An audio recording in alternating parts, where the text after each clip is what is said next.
Hello everybody and welcome. In this video I'm going to show you how to perform factory reset on your earbuds, HONOR Earbuds to Lite.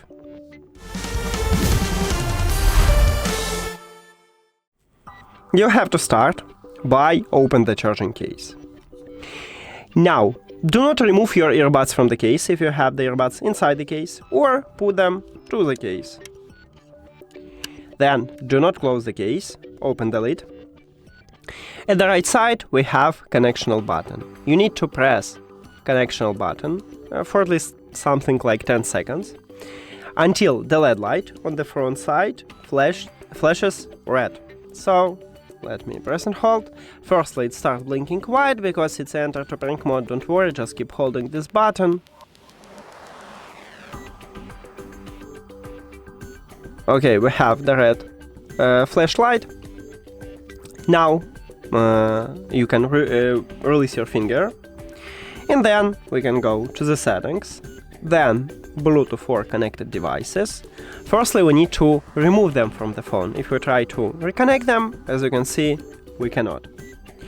And if you have iOS, it will ask you to remove them. So, click the information icon or settings icon near to your headphones. Then, forget button or forget device button or remove or unpair. It depends on the phone. And forget device. Now, if you have Android, you need to click Pair New Device button at the top. But not all Android phones have this button. Maybe you need to do the same as on iOS, just go back and return to the Bluetooth, or turn off and turn on the Bluetooth. So maybe you have the slider here or in the control panel. Or maybe you have refresh button, tap at this button, but I need to tap at this line. So, we are in the pairing mode, we know it by the LED light was blinking white, and we see them at the device list. Tap at your earbuds, and then click pair. And we did it! Thank you for watching this video. If you found it helpful, please consider subscribing to channel and leave the like on the video. See you later!